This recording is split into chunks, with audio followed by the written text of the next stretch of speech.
Hi everyone, it's Mark from Silence Tech, and I really hope you've had a very happy Christmas or holiday season, however you celebrate it. So far, all I've personally managed to do is eat, drink and sleep, and this may be the last video you ever watch from me, as I feel a self-induced food coma coming on that might be fatal. Okay, anyway, today we're going to be checking out the performance of one 2080 Ti versus a 1080 Ti in 2-way SLI, and it's going to be interesting to see how they compare, especially at different resolutions. The 2080 Ti I'll be using in this video for comparison is the MSI Trio variant, and that will be up against two ASUS Strix 1080 Ti's. First of all, my experience with running 2 Pascal cards have been good and bad.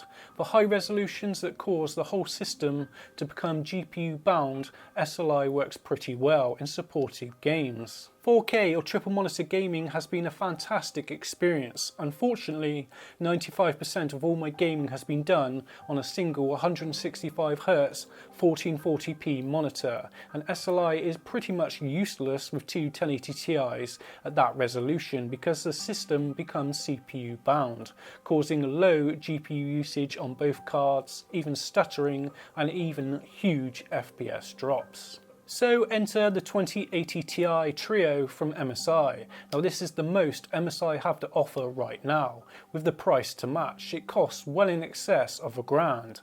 Power requirements are a little insane. You'll need at least two 8-pins and a single 6-pin. Overall, the card requires at least a 650 watt PSU, and on its own the card consumes up to 300 watts. Examining the card a little closer, this is one large beast, measuring just over 30 centimeters long, 14 centimeters wide, and it takes up 2.5 PCIe slots. The backplate doesn't match the rest of the card as it's finished in a gunmetal colour, but it reflects the LED lighting around the case nicely. There's also a huge cutout at one end, with a removable part of the fan shroud that sticks out needlessly. You must remove this to allow clearance for the NVLink SLI bridge, and overall this area does look a little rushed. One of the main reasons why I had two 1080 Ti's in my system was because generally Pascal cards only had 2 DisplayPort outputs, and it's great to see the RTX lineup has reverted back to the older arrangement of 3 DisplayPorts and 1 single HDMI port, allowing me to hook up 3 monitors from just one card. Of course, it's time to check out the RGB effects on the MSI 2080 Ti Trio, and they are some of the best I've seen. The light strip at the top allows for multiple effects, as well as the lighting strip around the fans, and it's great to see MSI finally ditching the red from the previous Gaming X lineup, and I much prefer the RGB effects over the previous Pascal cards. As far as looks are concerned, I must say the Trio looks an absolute beast once it's finally set up inside a case, but there will always be a part of me that will look at my build and miss a 2-card setup. Considering the size and weight of the 2080 Ti Trio, I was expecting some serious sag. Wrong. There's a metal brace that comes off the PCIe bracket. Paired up with a backplate, this card hardly sags at all. Both help as a thermal solution at the same time. Yet again, another area where the RTX lineup has improved over Pascal. Moving on to some overclocking, straight out of the box this card has a factory overclock of 1755 MHz boost, and I managed using MSI Afterburner to raise this card to 1865 MHz on the core and 1900 MHz on the memory, a decent increase in performance of around 10 to 15 FPS at 1440p. Okay, let's get one thing straight before we start these benchmarks. The Trio 2080 Ti nearly costs as much as what you could pick up two 1080 Ti's for, give or take. There's actually plenty of 1080 Ti Trios available on Amazon UK right now for £600. So let's see if the 2080 Ti is all it's cracked up to be when we compare it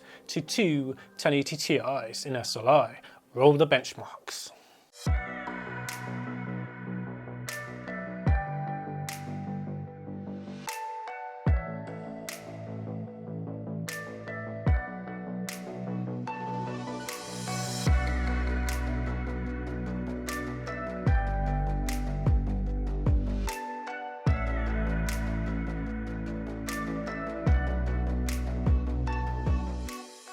So is a 2-card setup dead, not at higher resolutions? I've yet to test RTX cards in SLI to see if there's any improvement in scaling using an NVLink bridge. I would pick one up, but there's no way I'm paying $100 for one.